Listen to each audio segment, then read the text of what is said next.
La primera línea de Daniel 12 dice: en ese tiempo, Miguel el arcángel, que protege a tu nación, se levantará. Entonces habrá un tiempo de angustia mayor que cualquier otro desde que las naciones existen. Pero en ese tiempo, todos los de tu pueblo cuyo nombre esté escrito en el libro serán rescatados.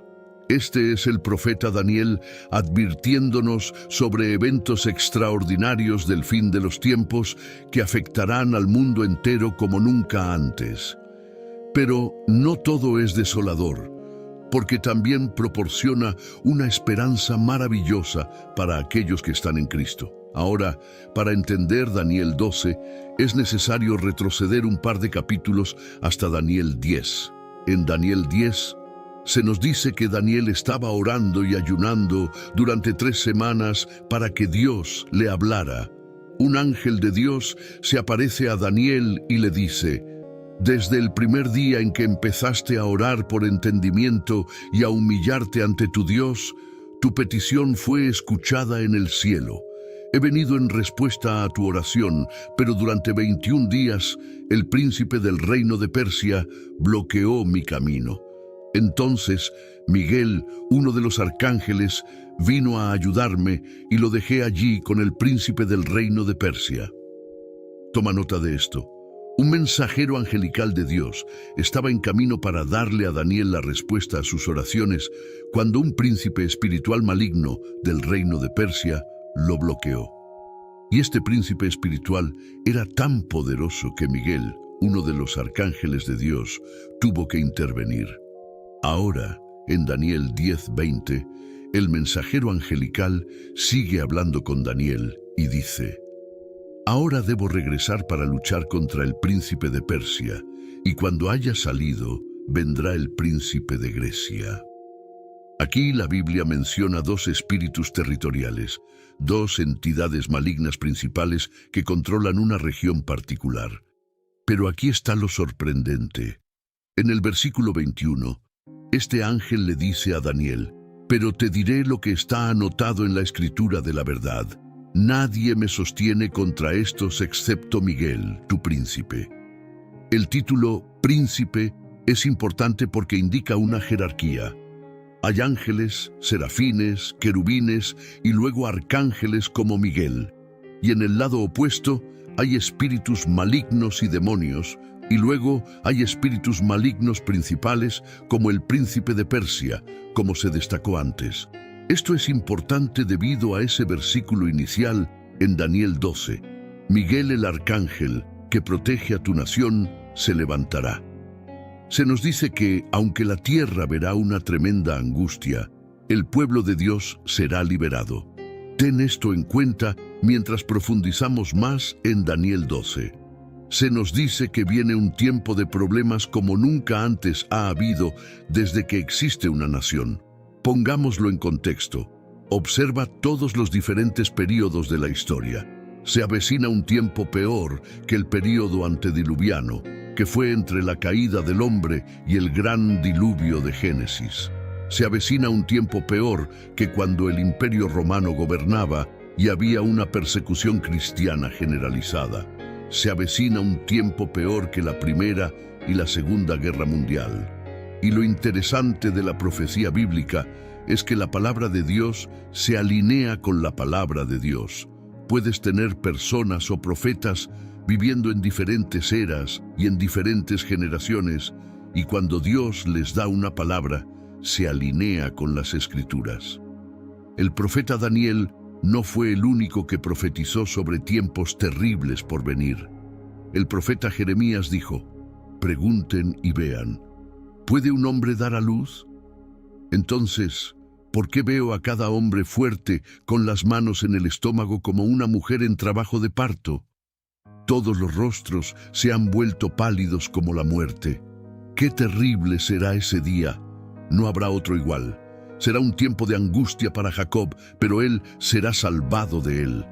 Esto se encuentra en Jeremías 30, 6, 7. En el Nuevo Testamento, nuestro Señor mismo dijo en Mateo 24, 21, 22: porque entonces habrá gran angustia, como no la ha habido desde el principio del mundo hasta ahora, ni la habrá. Si esos días no se acortaran, nadie sobreviviría, pero por el bien de los elegidos, esos días serán acortados. Como puedes ver, lo que Daniel dijo sobre un tiempo de problemas por venir se confirma repetidamente en la Biblia. Pero dicho todo esto, no debes llenarte de miedo, porque recuerda que la Biblia nos promete liberación como hijos de Dios, ya que dice, en ese tiempo, todos los de tu pueblo cuyo nombre esté escrito en el libro serán rescatados. Daniel 12:2 dice, muchos de los que yacen muertos y enterrados resucitarán, unos para vida eterna y otros para vergüenza y desprecio eterno. Para aquellos que han muerto, se despertarán a la vida eterna en el cielo con Dios, o al infierno eterno. Una vez más, la Biblia nos hace saber que todos realmente están en uno de dos campos. Son seguidores de Cristo o seguidores del diablo. Tu nombre estará en el libro de la vida o no lo estará. Estarás caminando por el camino ancho o por el camino estrecho. Como señala Daniel 12:2, aquellos que han sido enterrados se despertarán para una vida eterna o una desgracia eterna. Este es el cuadro pintado en la Biblia. De esto podemos entender que habrá una resurrección que ocurrirá cuando el Señor Jesús venga por su iglesia. El apóstol Pablo, en 1 Tesalonicenses, dice que los muertos en Cristo resucitarán primero. Lo que no estamos seguros es si esta es la misma resurrección que la de Daniel 12, o si Daniel 12 se refiere a otra resurrección que ocurrirá al final de la tribulación. Muchos comentaristas cristianos debaten sobre esto. Sin embargo, sabemos que Dios resucitará a los que le pertenecen y ellos se levantarán para la vida eterna. En Daniel 12:7, la Biblia nos dice que el hombre vestido de lino que estaba de pie sobre el río levantó ambas manos hacia el cielo y juró solemnemente por el que vive para siempre, diciendo: será por un tiempo, tiempos y medio tiempo. Cuando termine la destrucción del pueblo santo, todas estas cosas habrán sucedido. La referencia a tiempo, tiempos y medio tiempo es ampliamente entendida como representando 3 años y medio. Esta frase también se usa en Apocalipsis 12:14. Esto ha llevado a algunos eruditos bíblicos a interpretar que Daniel está hablando del período de la gran tribulación. Ahora, en Daniel 12:8, Daniel hace una pregunta que todos pensamos. ¿Cómo terminará todo esto, mi Señor? Todos sabemos que en el tiempo previo al regreso de Cristo habrá señales extrañas en algunos casos, pero señales claras sin embargo. Se nos dice que algunas de estas señales son que abundará la iniquidad, habrá hambrunas y grandes terremotos, habrá engaño religioso, ya que falsos profetas se levantarán para engañar a muchos, y habrá guerras y pestilencias. Pero Daniel pregunta, ¿cómo terminará todo esto, mi Señor? Aquí está lo que se dice en los versículos 9 y 10. Vete ahora, Daniel, porque lo que he dicho se mantiene en secreto y sellado hasta el tiempo del fin. Muchos serán purificados, limpiados y refinados por estas pruebas. Pero los malvados continuarán en su maldad y ninguno de ellos entenderá. Solo los sabios sabrán lo que significa. ¿Ves cómo continúa este tema de la separación entre la luz y la oscuridad? Hasta ahora en este capítulo sabemos que habrá aquellos en el libro de la vida y aquellos que no lo estarán. Habrá quienes resucitarán para vida eterna y otros para vergüenza eterna. Así que podemos ver que hay una línea clara dibujada. Bien contra mal, justos contra injustos. Esta separación entre el pueblo de Dios y los que hacen el mal se destaca una y otra vez. Llegamos al versículo 10 en Daniel 12 y se nos dice que algunas personas serán purificadas y limpiadas, pero los malvados continuarán en su maldad. Habrá un grupo de personas que serán malvadas y perversas en los últimos días e incluso durante el período de tribulación. y cuando la ira de Dios se derrame sobre la tierra, ellos continuarán en su maldad. En los últimos días habrá personas que serán malvadas en pensamiento, malvadas en acciones y malvadas en su corazón. Esto se alinea con lo que dice 2 Timoteo sobre cómo habrá un cambio en la sociedad y en los corazones de muchas personas. Timoteo dijo: los hombres serán amadores de sí mismos, avaros, jactanciosos, soberbios, blasfemos, desobedientes a los padres, ingratos, impíos, sin afecto natural, implacables, calumniadores, incontinentes, crueles, aborrecedores de lo bueno. No es toda la lista, pero puedes ver que la maldad aumentará.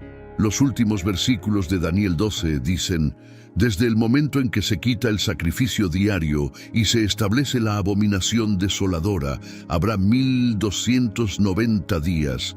Bendito el que espera y llega a los 1365 días, pero tú sigue tu camino hasta el fin. Descansarás y te levantarás para recibir tu herencia al final de los días.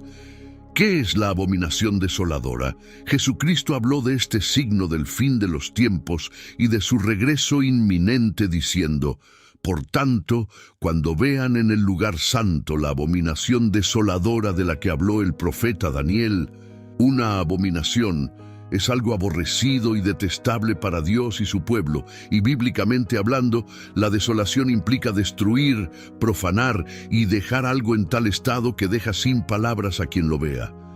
La profecía de Daniel sobre la abominación desoladora se pensó que se había cumplido en la historia antigua.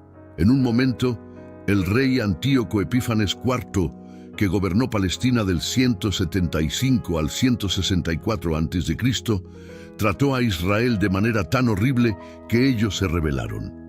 Cuando Antíoco llegó para sofocar la rebelión, sus fuerzas entraron en el templo de Jerusalén, instalaron un altar a Zeus y ofrecieron cerdos como sacrificio.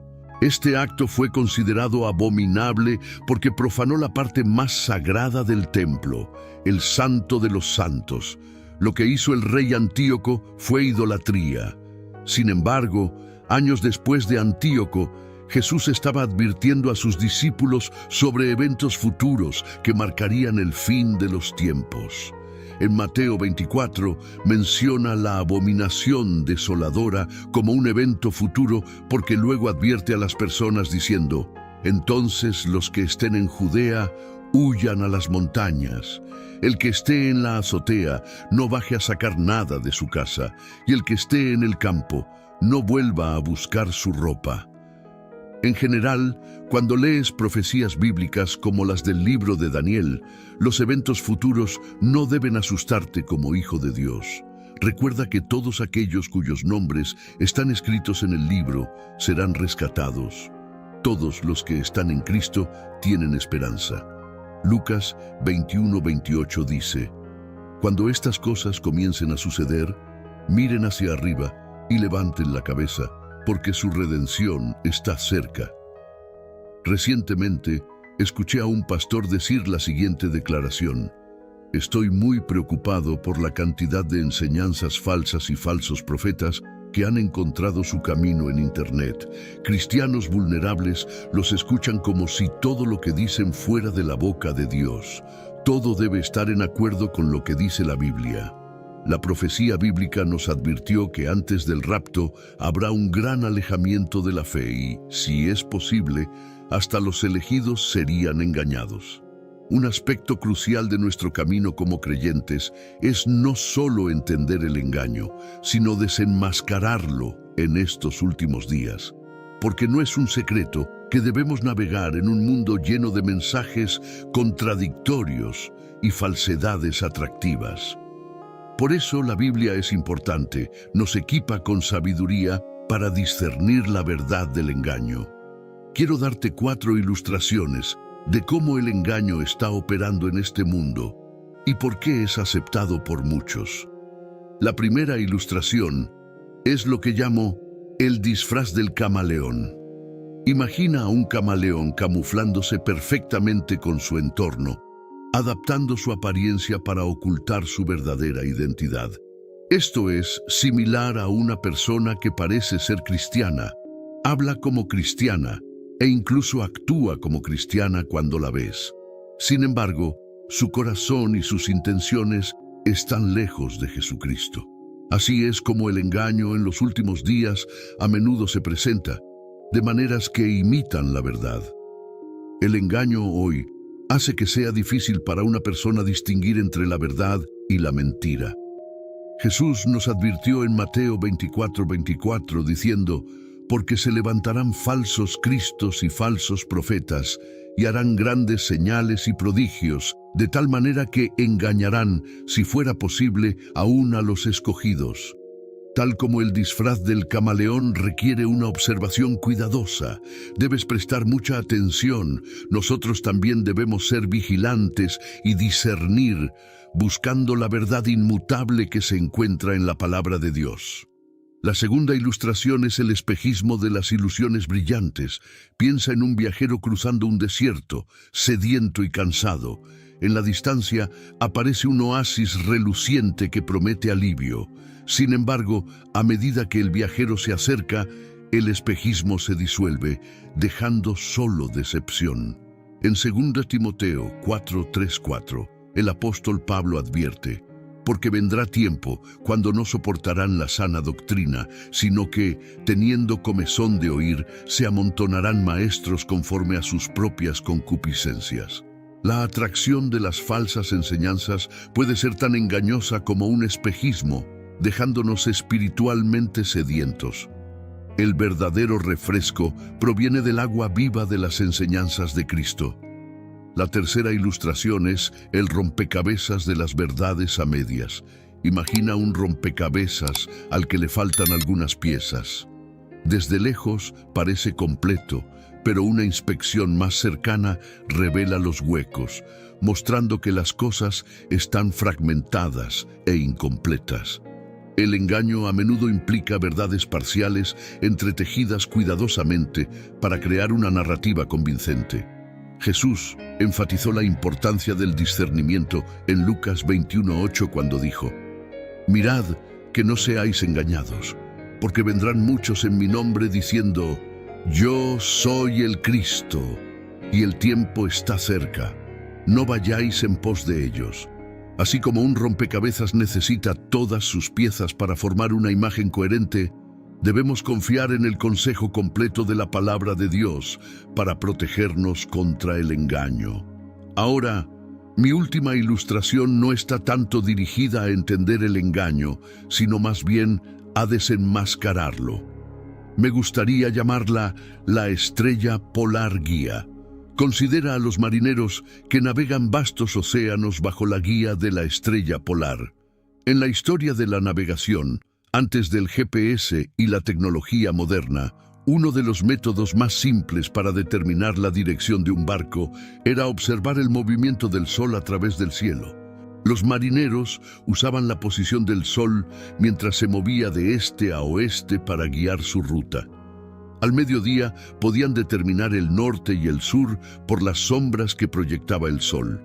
Los marineros literalmente tenían que mirar hacia arriba para poder averiguar hacia dónde se dirigían.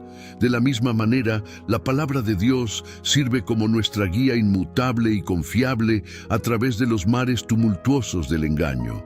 El Salmo 119:105 nos asegura: lámpara es a mis pies tu palabra y lumbrera a mi camino. Así como la estrella polar permanece fija en medio de cielos cambiantes, la verdad de la palabra de Dios permanece inquebrantable, ofreciendo claridad y dirección en un mundo lleno de confusión. Los últimos días presentan desafíos únicos para todos los creyentes, pero no debemos dejarnos vencer por el engaño. De hecho, deberíamos ser como detectives hábiles. ¿Has visto el nivel de detalle forense al que los detectives recurren para descubrir la verdad? Agotan todas las posibles avenidas buscando la verdad. Nosotros también podemos hacer lo mismo como creyentes. Podemos descubrir la verdad y desenmascarar las falsedades siendo atentos. probando cada espíritu contra la palabra de Dios, conociendo la palabra de Dios y buscando dirección desde arriba a través de la oración. Mientras avanzamos en nuestro camino, recordemos el disfraz del camaleón, el espejismo de las ilusiones brillantes, el rompecabezas de las verdades a medias y la estrella polar guía. Que nuestro discernimiento esté alimentado por la fe, arraigado en la palabra de Dios y empoderado por el Espíritu Santo. El apóstol Pablo nos dijo en Efesios 6:14, «Estad, pues, firmes, ceñidos vuestros lomos con la verdad». Guardémonos con la verdad de Dios, protegidos del engaño que busca descarrilar nuestra fe.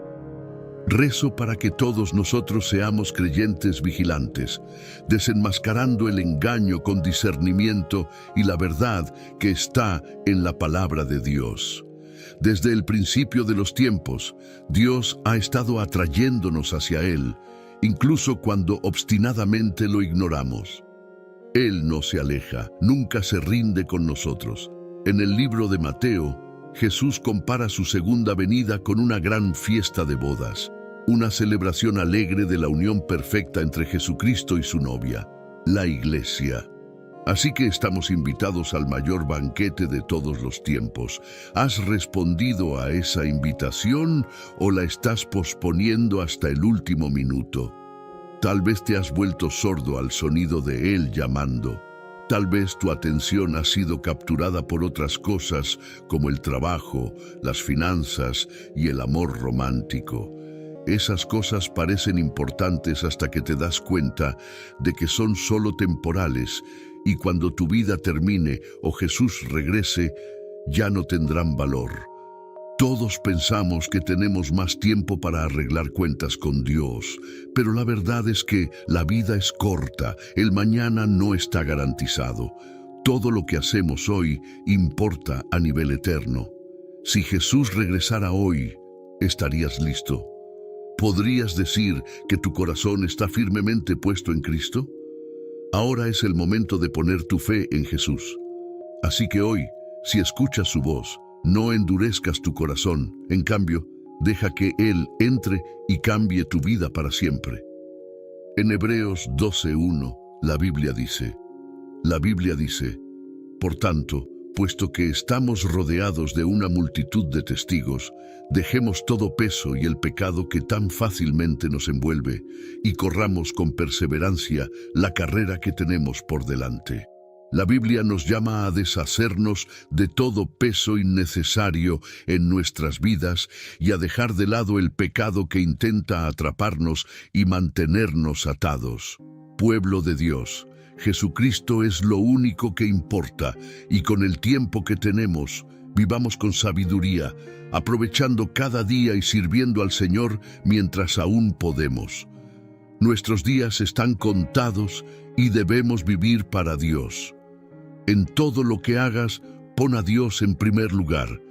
En medio de todo lo que atravieses, confía en Dios primero. La versión amplificada de Hebreos 12:1 dice, «Por tanto, puesto que estamos rodeados de una multitud de testigos que por la fe han dado testimonio de la verdad, de la absoluta fidelidad de Dios, despojémonos de todo peso innecesario y del pecado que tan fácilmente y hábilmente nos enreda, y corramos con perseverancia y persistencia activa la carrera que tenemos por delante». Me gustaría que tomáramos un momento para reflexionar sobre este versículo.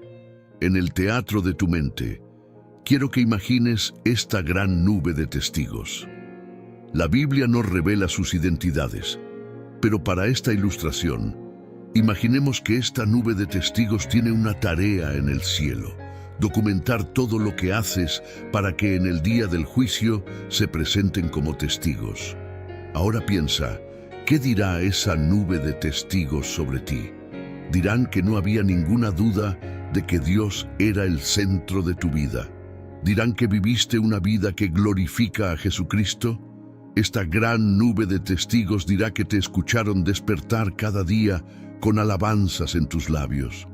Dirán que tu vida de oración era fuerte, Testificarán de tu carácter y dirán que eras un hombre o una mujer genuinamente de Dios. Dirán que amaste a tu prójimo. Usarán palabras como autocontrolado, humilde, orador y perdonador para describirte. ¿Qué dirá esa nube de testigos sobre ti? Para algunos, esta nube de testigos dirá que nunca te vieron orar a menos que quisieras algo. Nunca te vieron abrir la palabra de Dios y meditar en ella. ¿Qué dirán si dicen que nunca tuviste un corazón lleno de gratitud? Siempre querías más y nunca estabas agradecido por las bendiciones que Dios te dio.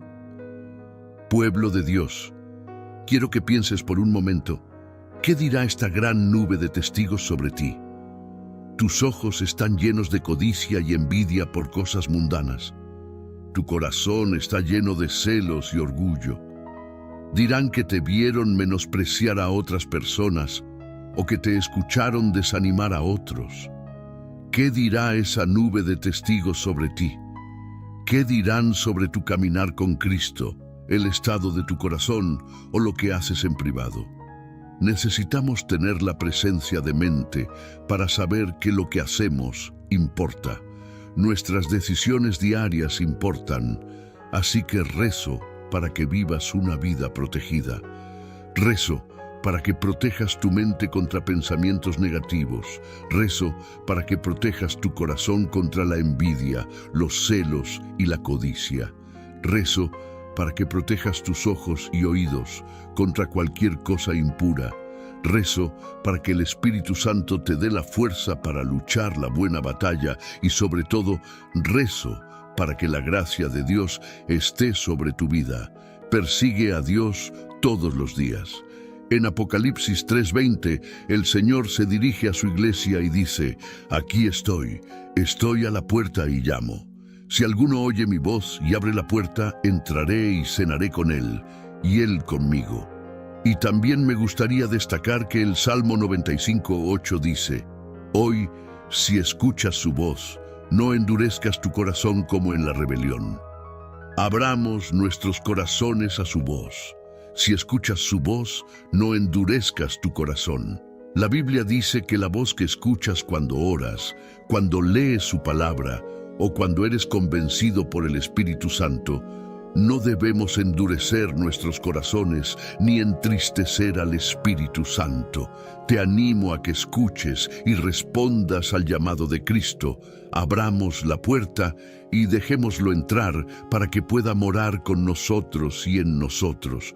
Una vez que hagamos esto, Él escribirá nuestros nombres en su libro de la vida. Parte de la lucha para escuchar la voz de Dios para muchos cristianos se debe a que se enfocan en cosas equivocadas, y eso es parte del engaño. El diablo quiere que pienses que todo lo demás, excepto Dios, merece tu atención total. El diablo quiere que cumplas con las demandas del mundo, pero no con lo que Dios exige de un hombre o mujer cristiano. No nos dejemos engañar por el príncipe de este mundo. No te dejes engañar por el maligno que quiere que nos enfoquemos en los placeres y la felicidad temporal que este mundo nos ofrece. El enemigo quiere que estemos despreocupados acerca de la venida de Cristo. Lucas 12:19-20 dice: Y diré a mi alma: Alma, tienes muchos bienes guardados para muchos años. Descansa, come, bebe y diviértete. Pero Dios le dijo: Necio, esta noche te pedirán tu alma, y lo que has preparado, ¿de quién será? Estos placeres, aunque buenos y disfrutables, no satisfacen nuestras almas ni nos traen verdadera alegría y felicidad. Pero si vivimos nuestras vidas para Dios, obedeciendo su palabra y mandamientos, seremos recompensados con vida eterna y gozo. Este es nuestro llamado en la vida. Aunque estamos en este mundo, no somos de este mundo, y por lo tanto, debemos vivir para Dios según sus estándares y su voluntad. El apóstol Pablo nos recuerda esto en Romanos 12:2 cuando dice: No os conforméis a este siglo, sino transformaos por medio de la renovación de vuestro entendimiento, para que comprobéis cuál sea la buena voluntad de Dios, agradable y perfecta. Y de nuevo se nos recuerda en Romanos 14:8, pues si vivimos, para el Señor vivimos, y si morimos, para el Señor morimos. Así que ya sea que vivamos o que muramos, del Señor somos. Entonces, ¿qué significa vivir para el Señor? Significa tenerlo como el centro de nuestras vidas, buscar su palabra antes que nuestros propios deseos egoístas, escuchar su voz entre todas las demás voces que escuchamos y hacer que nuestra misión de vida sea servirlo en todo lo que hacemos. Todo esto es más fácil decirlo que hacerlo. Es mucho más fácil para nosotros elegir hacer lo incorrecto en lugar de lo correcto. Es más fácil elegir el camino ancho en lugar del estrecho. Es más fácil elegir el mundo en lugar de Dios, porque el mundo y la carne van de la mano. Elegir a Dios significa que tienes que negarte a ti mismo. Tienes que elegir su voluntad sobre la tuya. Vivir para Dios no es una tarea fácil. Por eso Jesús nos dice en Mateo 7:13-14, entrad por la puerta estrecha, porque ancha es la puerta y espacioso el camino que lleva a la perdición, y muchos son los que entran por ella. Porque estrecha es la puerta y angosto el camino que lleva a la vida, y pocos son los que la hallan. La puerta estrecha puede ser agotadora y difícil de entrar, pero créeme, vale la pena. Cristo está llamando a la puerta de nuestros corazones. Quiere que elijamos la vida eterna y no la condenación. Pero aquí está la cosa. El Señor es tan gentil y bondadoso que no se impone. En cambio, espera que respondamos a su llamada. La llamada en nuestros corazones que nos llama a arrepentirnos. Así que te animo a vivir para el Señor, a vivir una vida consciente de la eternidad. Sé consciente de acumular tesoros en el cielo, tesoros que no perecen. Sé consciente de que tus pensamientos, tus hechos, tus acciones, todos importan. Solo cuando vivimos una vida dedicada y comprometida a Jesucristo, podemos esperar un día tener vida eterna en su presencia. Así que hagamos las elecciones correctas mientras estamos aquí en la tierra, porque lo que hacemos aquí afecta nuestra eternidad. Vivamos con la mirada puesta en la eternidad. Nuestras decisiones diarias tienen un impacto eterno. Cuando ponemos a Dios en el centro de nuestras vidas, nuestras acciones reflejan su amor y verdad. Es crucial que mantengamos esta perspectiva en todo momento. El apóstol Pablo nos exhorta en Colosenses 3:2. Poned la mira en las cosas de arriba, no en las de la tierra. Esto significa que debemos concentrarnos en lo eterno y no en lo temporal. Las preocupaciones mundanas, aunque importantes, no deben desviar nuestra atención de nuestro objetivo final: vivir para Dios y alcanzar la vida eterna. Además, Santiago 4:14 nos recuerda la brevedad de la vida. Porque ¿qué es vuestra vida? Ciertamente es neblina que se aparece por un poco de tiempo y luego se desvanece. Debemos aprovechar al máximo el tiempo que tenemos, sirviendo a Dios y buscando su voluntad en todo lo que hacemos. Para fortalecer nuestra fe y mantenernos firmes en nuestro camino, es vital nutrirnos de la palabra de Dios. 2 Timoteo 3:16-17 dice: Toda la Escritura es inspirada por Dios y útil para enseñar, para reprender, para corregir y para instruir en justicia, a fin de que el hombre de Dios sea perfecto, enteramente preparado para toda buena obra. La Biblia es nuestra guía y nos equipa para enfrentar los desafíos de la vida con sabiduría y discernimiento. La oración también juega un papel fundamental en nuestra relación con Dios. Filipenses 4:6-7 nos anima: Por nada estéis afanosos, sino sean conocidas vuestras peticiones delante de Dios en toda oración y ruego, con acción de gracias, y la paz de Dios, que sobrepasa todo entendimiento, guardará vuestros corazones y vuestros pensamientos en Cristo Jesús. A través de la oración, podemos entregar nuestras preocupaciones a Dios y recibir su paz y dirección. Finalmente, la comunidad de creyentes es un apoyo esencial en nuestro caminar con Cristo. Hebreos 10, 24, 25 dice: y considerémonos unos a otros para estimularnos al amor y a las buenas obras, no dejando de congregarnos, como algunos tienen por costumbre, sino exhortándonos, y tanto más, cuanto veis que aquel día se acerca. Juntos podemos animarnos, fortalecernos y crecer en nuestra fe. En conclusión, vivamos con la eternidad en mente, poniendo a Dios primero en todo. Mantengámonos firmes en su palabra, en oración y en comunidad con otros creyentes. Así podemos vivir vidas que honren a Dios y que estén preparadas para el día en que nos encontremos con Él. Que el Señor nos guíe y nos fortalezca en nuestro caminar diario y que siempre busquemos su voluntad en todo lo que hacemos.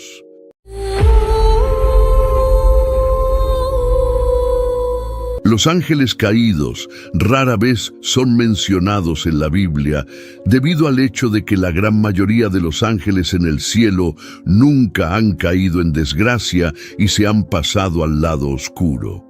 Sin embargo, algunos eligieron hacerlo. Antes de discutir lo que dice la Biblia acerca de los ángeles caídos, primero debemos abordar el concepto del libre albedrío de los ángeles. Los ángeles caídos tienen libre albedrío. Antes de profundizar en lo que dice la Biblia sobre los ángeles caídos, recuerda que el cielo fue su hogar eterno en un principio, pero ahora han caído de él. ¿Qué causó que todo esto ocurriera? Sin embargo, debemos reconocer que los ángeles tienen libre albedrío. Su caída se explica por su libre albedrío. Esto es evidente en el libro de Judas 5:6, nueva versión King James. Pero quiero recordarte, aunque una vez supiste esto, que el Señor, habiendo salvado al pueblo de la tierra de Egipto, después destruyó a aquellos que no creían, y a los ángeles que no guardaron su propio dominio, sino que abandonaron su propia morada, los ha reservado en cadenas eternas, bajo oscuridad, para el juicio del gran día. Según Judas, los ángeles no guardaron su propio dominio. El término dominio propio significa regla o punto de partida. Los ángeles caídos no guardaron su comienzo, lo que significa que no siguieron el camino para el que fueron creados. Los ángeles fueron creados desde el principio para estar en el cielo con Dios, alabándolo y haciendo su voluntad. Al igual que los humanos fueron creados para glorificarlo, pero los humanos fueron creados para vivir en la tierra, no los ángeles. A pesar de esto, estos ángeles abandonaron su comienzo o su punto de partida en el cielo. Eligieron rechazar el plan de Dios para sus vidas al ejercer su libre albedrío. Según la Biblia, estos ángeles son ángeles caídos porque abandonaron el cielo. ¿Qué les sucedió a estos ángeles según la Biblia? Según Pedro 2:4, nueva versión King James. Porque si Dios no perdonó a los ángeles que pecaron, sino que los arrojó al infierno y los entregó en cadenas de oscuridad para ser reservados para el juicio. El líder de estos ángeles es Satanás, que se transforma en un ángel de luz. La declaración de Pablo sobre Satanás muestra lo que una vez fue. Es 2 Corintios 11, 12, 15, nueva versión King James. Pero lo que hago, seguiré haciéndolo, para que corte la oportunidad de aquellos que desean ser considerados como nosotros en las cosas de las cuales presumen. Porque tales son falsos apóstoles, obreros fraudulentos que se transforman a sí mismos en apóstoles de Cristo. Y no es de extrañar, porque Satanás mismo se transforma en ángel de luz. Por lo tanto, no es sorprendente que sus ministros también se transformen en ministros de justicia, cuyo fin será conforme a sus obras. La afirmación de Pablo sobre Satanás muestra exactamente quién era Satanás. Por eso Pablo dice que Satanás mismo se transforma. Es demasiado fácil para Satanás disfrazarse porque alguna vez estuvo del lado de Dios. Al igual que todos los demás ángeles, fue creado como un ángel, pero se rebeló y llevó consigo a otros ángeles. ¿Cómo llegaron a abandonar su dominio adecuado? Este es el lugar para aprender sobre la gran rebelión en el cielo, los ángeles caídos y la gran rebelión, como algunos la llaman. La gran rebelión fue un evento en el cual Satanás y un tercio de los ángeles del cielo llevaron a cabo una guerra contra Dios y sus ángeles en un intento de derrocar el reinado de Dios en la esfera eterna. Apocalipsis 12, 7, 12, nueva versión King James. Y se libró una guerra en el cielo. Miguel y sus ángeles combatieron contra el dragón. Y el dragón y sus ángeles pelearon, pero no prevalecieron, ni se halló ya lugar para ellos en el cielo. Así que fue arrojado fuera el gran dragón, la serpiente antigua, que se llama Diablo y Satanás, el cual engaña al mundo entero. Fue arrojado a la tierra, y sus ángeles fueron arrojados con él. Entonces oí una gran voz en el cielo que decía: Ahora ha venido la salvación, el poder y el reino de nuestro Dios y la autoridad de su Cristo, porque ha sido lanzado fuera el acusador de nuestros hermanos, el que los acusaba delante de nuestro Dios día y noche. Y ellos le han vencido por medio de la sangre del Cordero y de la palabra del testimonio de ellos, y menospreciaron sus vidas hasta la muerte. Por lo cual, alegraos, cielos, y los que moráis en ellos. Ay de los moradores de la tierra y del mar, porque el diablo ha descendido a vosotros con gran ira, sabiendo que tiene poco tiempo. Según Apocalipsis 12, el dragón, también conocido como el diablo y Satanás, en el versículo 9, luchó contra Miguel, el arcángel y jefe de los ángeles y los ángeles de Dios. El diablo y sus ángeles fueron derrotados por los ángeles de Dios, por lo que el gran dragón fue arrojado y sus ángeles con él. Apocalipsis 12:4 dice que el diablo conspiró contra Dios, su creador, y que él y los ángeles que lo siguieron perdieron la batalla. Según los versículos anteriores de Apocalipsis 12, versículos 1-6, sabemos que un tercio del anfitrión angelical celestial lo siguió. Apareció en el cielo una gran señal, una mujer vestida del sol, con la luna debajo de sus pies, y sobre su cabeza una corona de 12 estrellas. Y estando encinta, clamaba con dolores de parto, en la angustia del alumbramiento. También apareció otra señal en el cielo, he aquí un gran dragón escarlata que tenía 7 cabezas y 10 cuernos, y en sus cabezas 7 diademas. Y su cola arrastraba la tercera parte de las estrellas del cielo y las arrojó sobre la tierra. Y el dragón se paró frente a la mujer que estaba para dar a luz, a fin de devorar a su hijo tan pronto como naciese. Y ella dio a luz un hijo varón, que regirá con vara de hierro a todas las naciones. Y su hijo fue arrebatado para Dios y para su trono. Y la mujer huyó al desierto, donde tiene lugar preparado por Dios, para que allí la sustenten por 1260 días. Su cola, la cola del dragón que es el diablo y Satanás, arrastró la tercera parte de las estrellas del cielo y las arrojó a la tierra. Según Apocalipsis 12:4, las estrellas del cielo también se refieren a los ángeles, ya que Jesús describe a Satanás como una estrella fugaz. Lucas 10:17-20, nueva versión King James.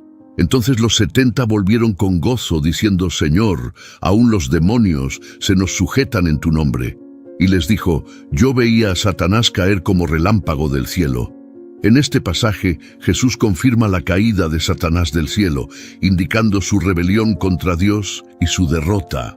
Rayos del cielo. Mira, te doy autoridad para pisotear serpientes y escorpiones y sobre todo el poder del enemigo, y nada te hará daño. Sin embargo, no te regocijes en esto de que los espíritus te estén sujetos, sino regocíjate más bien, porque tus nombres están escritos en el cielo. Los discípulos, los 70, están enseñando, predicando y sanando, y luego le dicen a Jesús: Señor, incluso los demonios se nos sujetan en tu nombre, como si eso fuera lo más sorprendente. Jesús es el Señor, así que no debería sorprenderse de ver su poder incluso sobre los demonios. A pesar de esto, Jesús declara: «Vi a Satanás caer como un rayo del cielo». Desde su caída del cielo, Satanás ha maltratado a los humanos, lo que explica el nacimiento de gigantes y el aumento de la posesión demoníaca durante su ministerio. Jesús se encontró con muchos demonios y los demonios sabían quién era Jesús. ¿Cuántos ángeles forman un tercio del anfitrión angelical? ¿Qué porcentaje del anfitrión angelical es un tercio de los ángeles?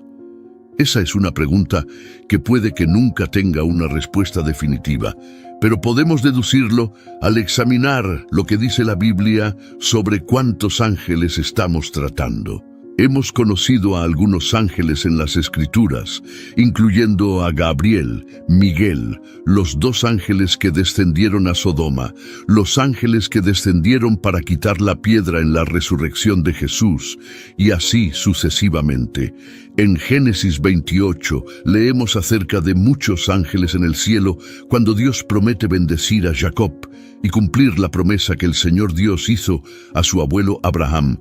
Génesis 28, 10, 17, nueva versión King James. Jacob salió de Beerseba y se dirigió hacia Harán. Llegó a cierto lugar y pasó la noche allí porque ya se había puesto el sol. Tomó una de las piedras del lugar, la puso como cabecera y se acostó a dormir en ese lugar. Tuvo un sueño. Vio una escalera apoyada en la tierra, con su extremo superior tocando el cielo y ángeles de Dios subiendo y bajando por ella. A su lado estaba el Señor que le dijo: «Yo soy el Señor, el Dios de tu abuelo Abraham y el Dios de tu padre Isaac. La tierra en la que estás acostado te la daré a ti y a tus descendientes. Tu descendencia será tan numerosa como el polvo de la tierra. Y te extenderás al oeste y al este, al norte y al sur, y todas las familias de la tierra serán bendecidas por medio de ti y de tus descendientes. Estoy contigo, te protegeré por donde quiera que vayas y volveré a traerte a esta tierra. No te dejaré hasta que haya cumplido lo que te he prometido». Cuando Jacob se despertó de su sueño, exclamó: «Ciertamente el Señor está en este lugar y yo no lo sabía». Tuvo miedo y dijo: «Qué asombroso es este lugar. Esto no es otra cosa que la casa de Dios. Esta es la puerta del cielo». En el sueño de Jacob ve a los ángeles subiendo y bajando por la escalera celestial que él llama Betel, que significa casa de Dios. Según el sueño de Jacob, hay una gran cantidad de ángeles. Este es un buen punto de partida para determinar cuántos ángeles existen en total y cuántos comprende un tercio. Mateo 26:53 nos acerca a una estimación, pero aún nos deja con más preguntas. Leamos lo que Jesús tiene que decir. Mateo 26:47-54, nueva versión King James. Mientras aún hablaba, llegó Judas, uno de los 12, y con él una gran multitud con espadas y palos, enviada por los principales sacerdotes y los ancianos del pueblo. El traidor les había dado esta señal: «Aquel a quien yo bese, ese es, prendedlo». Y enseguida se acercó a Jesús, diciendo: «Salve, maestro», y lo besó. Jesús le dijo: «Amigo, ¿a qué has venido?». Entonces se acercaron y echaron mano a Jesús y lo prendieron. Pero uno de los que estaban con Jesús extendió la mano y sacó su espada, hirió al siervo del sumo sacerdote y le quitó la oreja. Jesús entonces le dijo: «Vuelve tu espada a su lugar, porque todos los que tomen espada, a espada perecerán. ¿O piensas que no puedo rogar a mi Padre y Él me pondría de inmediato a disposición más de 12 legiones de ángeles? ¿Cómo entonces se cumplirían las Escrituras que dicen que así debe suceder?». En Mateo 26:53, Jesús menciona más de 12 legiones de ángeles que Dios Padre podría enviar en su ayuda. Aunque la palabra «más» indica que esta cifra es solo un anticipo del número exacto, seguimos preguntándonos qué es una legión. En ese momento, una legión se definía como 620 hombres, por lo que al considerar que Jesús menciona 12 legiones de ángeles, podemos calcular un número multiplicando el número de soldados por legión por 12. 6.820 hombres en una legión multiplicados por 12 legiones angélicas igualan 81.912 soldados. Hemos visto que Jesús afirma que el Padre podría enviar al menos 82.000 ángeles en su ayuda la noche que fue arrestado. Este es el único lugar en las Escrituras donde encontramos un número tan grande de ángeles, pero nos dice que hay más de 81.000 ángeles en el cielo, incluyendo ángeles caídos y el infierno como juicio. ¿Qué sucede después de que los ángeles caídos abandonan el cielo en Apocalipsis 12? Son arrojados a la tierra, mientras que 2 Pedro 2 dice que son arrojados al infierno. ¿Cómo conciliamos estos dos pasajes? Ya sabemos que el infierno fue creado para el diablo y sus ángeles. Mateo 25:31, 24:30, nueva versión King James. Cuando el Hijo del Hombre venga en su gloria y todos los ángeles santos con él, entonces se sentará en su trono de gloria. Las naciones serán reunidas delante de él, y él los separará uno de otro, como el pastor divide las ovejas de los cabritos, y pondrá las ovejas a su derecha y los cabritos a su izquierda. Entonces el rey dirá a los de su derecha: vengan, benditos de mi Padre, hereden el reino preparado para ustedes desde la fundación del mundo.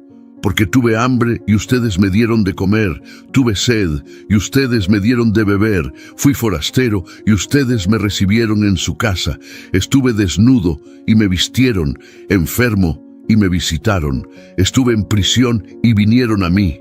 Entonces los justos le responderán diciendo: Señor, ¿cuándo te vimos hambriento y te alimentamos, o sediento y te dimos de beber?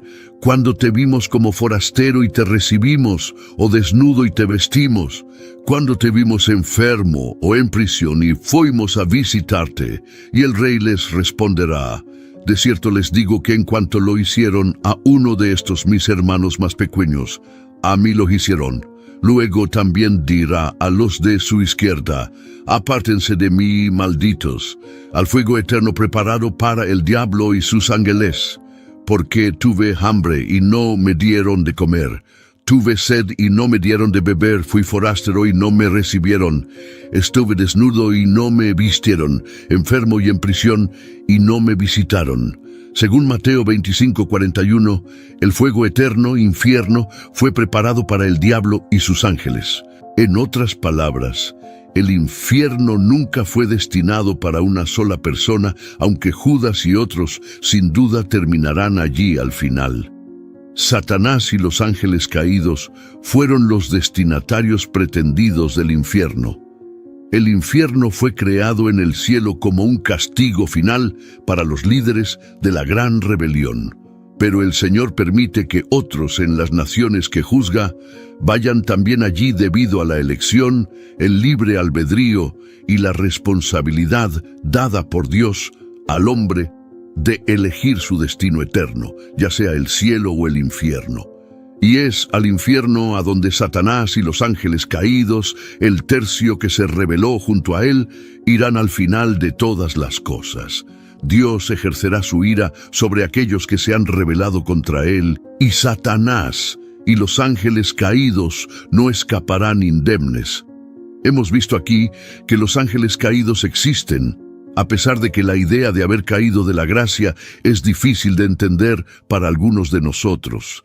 Nos gustaría creer que los ángeles no pueden caer, pero la historia bíblica demuestra lo contrario.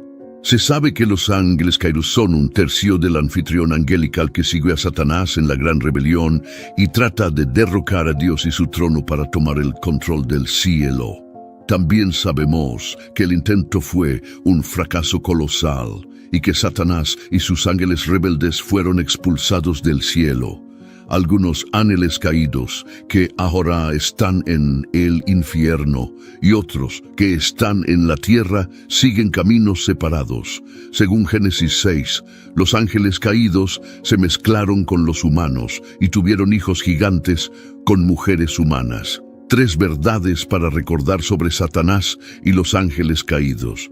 Jesús y Satanás no son opuestos iguales. Es un error grave considerar a Dios y al diablo como polos opuestos. Esto le da a Satanás mucho más crédito del que merece.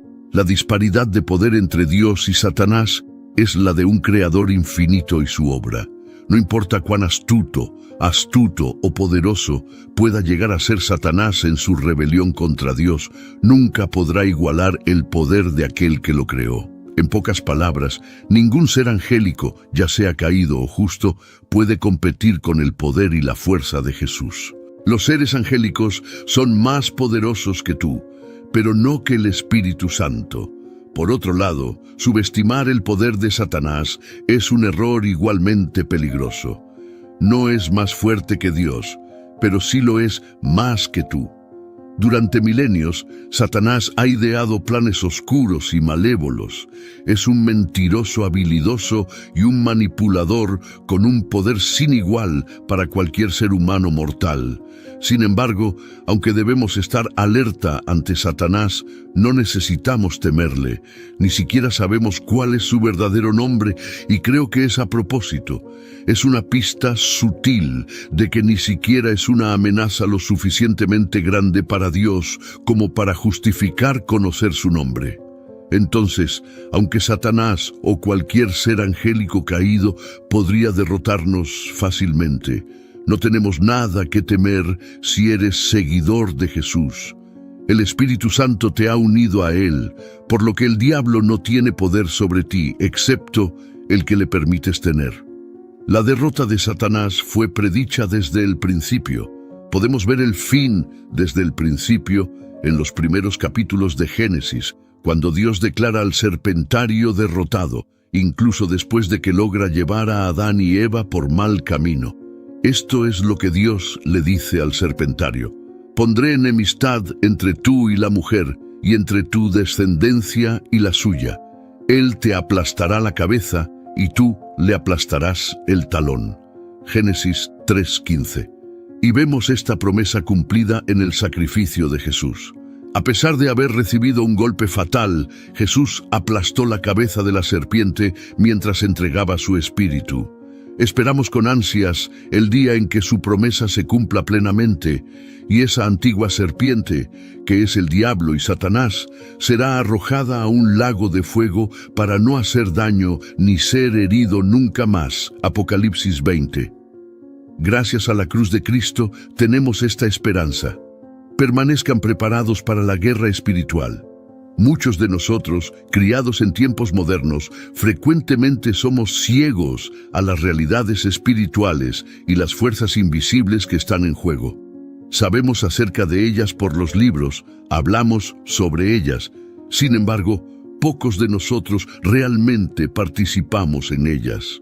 Al hacerlo, podemos exponernos a un ataque espiritual. La forma más rápida de perder una batalla es no darse cuenta de que está involucrado en una. El poder de Jesús va mucho más allá de las palabras en una página y la esperanza de después de la muerte. Cada día, batallas espirituales se libran a nuestro alrededor. Si queremos ser guerreros espirituales eficaces, debemos enfocarnos en la oración, sintonizar nuestros corazones con la presencia muy real de Dios y cultivar el discernimiento mientras buscamos hacer la obra de nuestro Padre. Nuestro adversario es formidable, pero nuestro Dios lo es aún más. Espero que hayan encontrado esta exploración sobre los ángeles caídos y el plan divino interesante y esclarecedora. La historia de los ángeles caídos nos recuerda no solo la realidad de la batalla espiritual, sino también el poder redentor de Dios a través de Jesucristo. Si aprendieron algo nuevo hoy o encontraron inspiración en esta historia, por favor, compártanlo en los comentarios a continuación. Nos encantaría escuchar sus reflexiones y pensamientos. Si este video les fue útil, por favor, dejen su me gusta y no olviden suscribirse al canal para obtener más contenidos fascinantes y educativos. Al suscribirse, se mantendrán actualizados con nuestras últimas exploraciones y análisis de temas intrigantes. Gracias por ver y por ser parte de nuestra comunidad. Hasta la próxima vez. Cuídense y continúen explorando el mundo del conocimiento con nosotros.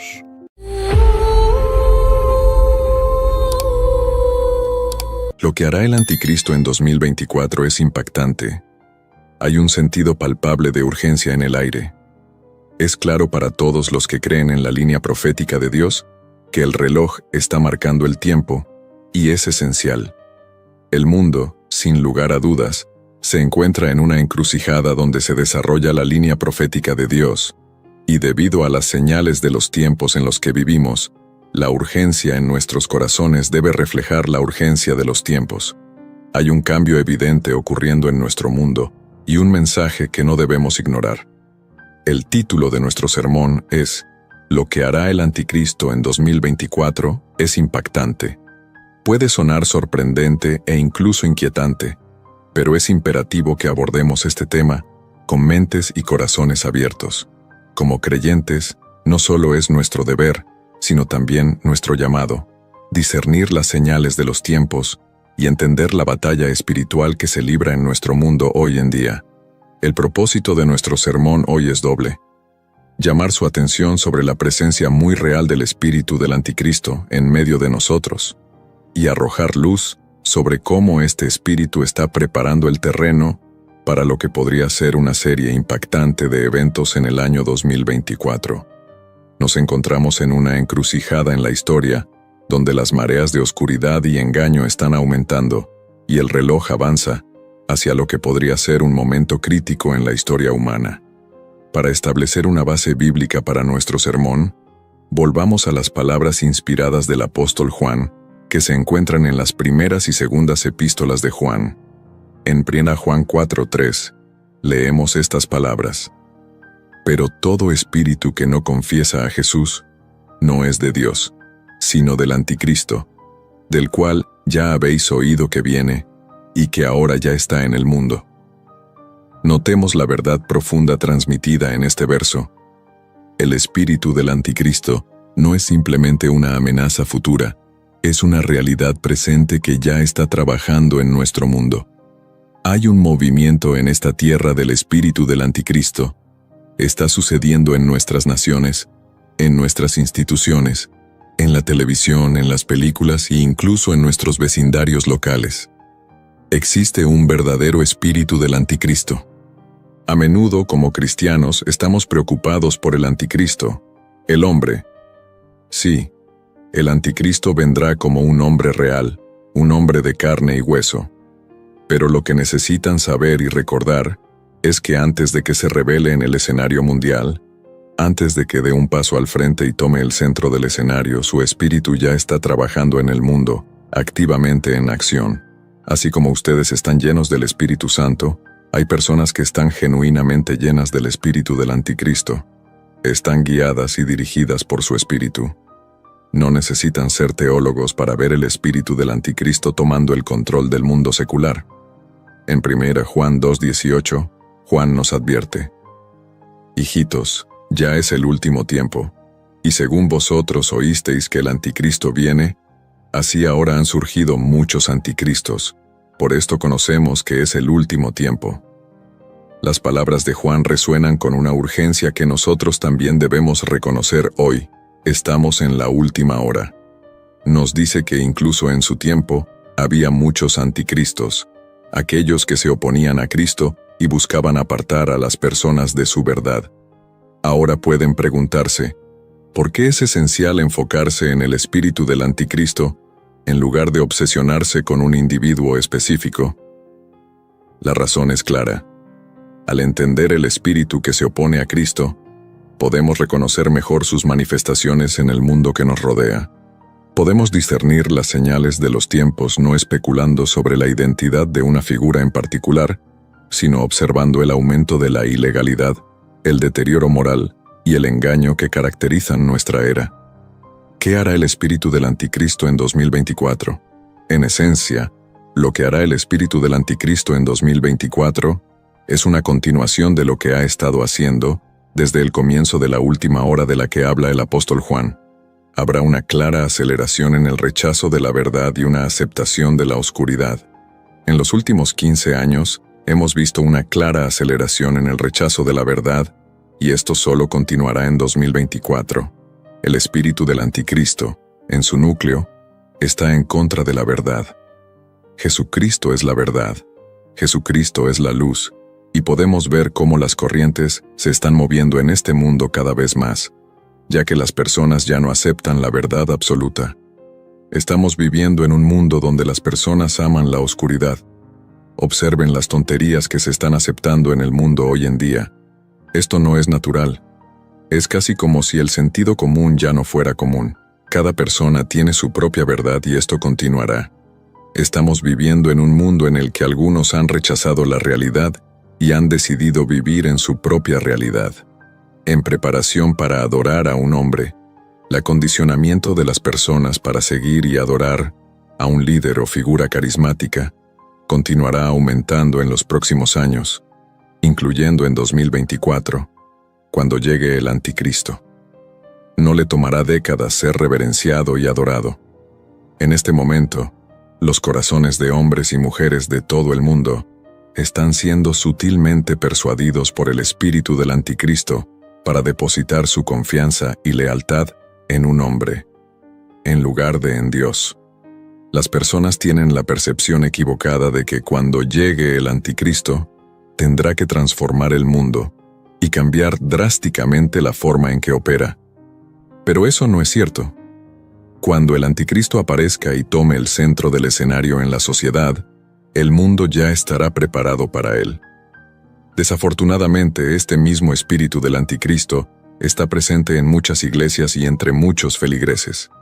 Observen las malas conductas que ocurren en algunas iglesias. Observen la inmoralidad presente en algunos entornos religiosos. Numerosas iglesias parecen estar energizadas y dirigidas por el mismo espíritu del anticristo. Puede ser incómodo de escuchar, pero si el anticristo apareciera hoy y comenzara su reinado, hay iglesias que lo abrazarían. No solo lo aceptarían, sino que lo respaldarían. No solo lo respaldarían, sino que también tomarían su marca y lo adorarían. ¿Por qué? Porque están influenciados por su espíritu, que ya está activo en el mundo, allanando el camino para su aparición. Si el anticristo estuviera aquí hoy, hay personas que conocen que lo aceptarían y aceptarían su marca. A menudo subestimamos la influencia y actividad del espíritu del anticristo en nuestro mundo. 3. El espíritu del anticristo acercará al mundo a la aceptación de la marca. El concepto de la marca de la bestia, como se menciona en el libro de Apocalipsis, es un recordatorio inquietante de las profundidades de engaño que el espíritu del anticristo puede lograr. Aunque no podemos predecir la forma exacta que tomará la marca, las tendencias sociales sugieren que las personas pueden volverse cada vez más propensas a la idea de aceptar una marca o sistema que les otorgue acceso a bienes, servicios y privilegios. Esta aceptación gradual puede hacer que las personas sean más susceptibles a comprometer su fe y lealtad a Cristo por conveniencia y ganancia mundana. Apocalipsis 13, 16, 17 dice: «Y hacía que a todos, a pequeños y grandes, ricos y pobres, libres y esclavos, se les pusiese una marca en la mano derecha o en la frente, y que ninguno pudiese comprar ni vender, sino el que tuviese la marca o el nombre de la bestia, o el número de su nombre». Durante generaciones, eruditos, teólogos y santos de Dios han reflexionado sobre esta profecía, considerándola como un escenario distante en un futuro inimaginable.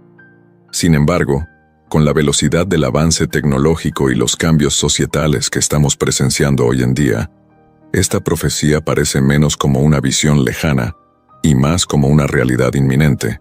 La era digital ha traído consigo capacidades que solo podíamos soñar hace unas décadas. El mundo en el que vivimos hoy es completamente diferente al mundo en el que vivíamos hace 40 años. Los vehículos a través de los cuales me están escuchando ahora simplemente no existían y eran inimaginables.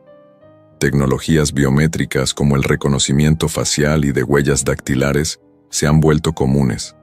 Chips RFID y tecnologías de comunicación de campo cercano, NFC, están integrados en nuestra vida cotidiana, desde pagos sin contacto hasta entradas sin llave. Además, hay un impulso global hacia una sociedad sin dinero en efectivo, donde las monedas digitales y las transacciones en línea se están convirtiendo rápidamente en la norma. Estos desarrollos representan la infraestructura que teóricamente podría respaldar el tipo de sistema descrito en Apocalipsis 13. Además, la creciente interconexión mundial y la convergencia de los sistemas financieros globales significan que implementar un sistema universal como el descrito en la profecía es más factible ahora que nunca antes. Estamos en la última hora, damas y caballeros. Las recientes y sin precedentes eventos, especialmente en los últimos 5 años, han demostrado la capacidad del mundo para unirse y adoptar soluciones unificadas. Esta unidad, aunque prometedora en muchos aspectos, también prepara el escenario para un líder o sistema mundial singular para ejercer la influencia descrita en Apocalipsis. En esencia, aunque no podemos afirmar definitivamente que estemos al borde de presenciar el cumplimiento de Apocalipsis 13, 16, 17, las piezas del rompecabezas están claramente sobre la mesa. El mundo nunca ha estado tan preparado tecnológica y sociopolíticamente para que estos eventos ocurran. Esto es un recordatorio sobrio de la relevancia atemporal de las antiguas profecías y la necesidad de estar vigilantes en estos tiempos cambiantes. El espíritu del anticristo en 2024 continuará trabajando hacia este objetivo. 4. El aumento del pecado y la ilegalidad en la profecía bíblica. Uno de los títulos que destaca prominentemente en la profecía bíblica es el hombre de la ilegalidad. Esta descripción proporciona información sobre el carácter y la naturaleza de una figura del fin de los tiempos que se opone fuertemente al orden divino y la ley de Dios. Este título pinta la imagen de una persona que encarna el caos, la rebelión y un desprecio flagrante por la justicia. El hombre de la ilegalidad es, en muchas interpretaciones, sinónimo del anticristo, una figura que se profetiza surgirá en los últimos tiempos, guiando al mundo por el camino equivocado con su engaño y carisma.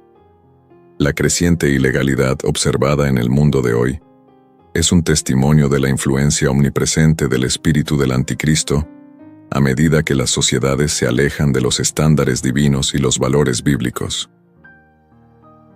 El espíritu que impulsa a la humanidad hacia la ilegalidad gana impulso a medida que los tiempos en que vivimos reflejan las profecías, mostrando un claro aumento en la desobediencia contra los absolutos morales y la verdad espiritual. El caos, la decadencia moral y la rebelión intensificada contra el orden divino son etapas preparatorias para la manifestación final del anticristo. A medida que avanzamos hacia 2024, la trayectoria parece clara. A medida que el espíritu del anticristo se arraiga aún más, podemos anticipar un aumento en la ilegalidad en todo el mundo. Este espíritu, ya activo e influyente, continuará socavando los límites morales, facilitando un clima propicio para el surgimiento del anticristo. Al aprovechar las vulnerabilidades sociales y capitalizar la predisposición de la humanidad hacia el pecado, el espíritu del anticristo está preparando el terreno para un futuro donde la ilegalidad no sea la excepción, sino la norma. Cuando observamos el mundo hoy en día, presenciamos un creciente alejamiento de los valores morales y éticos. Las líneas entre lo correcto y lo incorrecto parecen difuminarse a medida que las normas sociales se apartan de los principios establecidos en la palabra de Dios. En 2024, esta tendencia es probable que se intensifique, lo que llevará a un aumento en la ilegalidad que desafiará los mismos fundamentos de la sociedad civil. El espíritu del anticristo prospera en un ambiente donde prevalece el relativismo moral, lo que facilita que las personas racionalicen comportamientos que son una clara desobediencia a los mandamientos de Dios. El espíritu del anticristo no está esperando una fecha futura para hacerse conocer. Ya está activo y próspero hoy. Observen los males del pasado, la maldad que hemos leído en las Escrituras. No son solo historias del pasado, se están manifestando ante nuestros propios ojos. Han escuchado las historias de Sodoma y Gomorra, ciudades tan malvadas que atrajeron el juicio ardiente de Dios.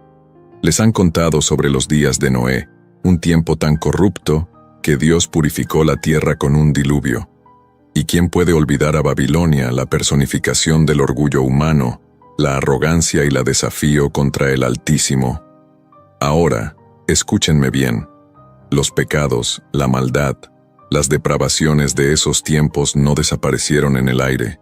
Han resucitado, se han renovado y se han vuelto a empaquetar para nuestro tiempo. El mundo moderno, mis amigos, es un crisol de cada cosa vil que alguna vez desafió a Dios. Es como si el diablo tomara un poco de cada una de esas épocas de la historia, las mezclara para crear el mundo en el que vivimos ahora.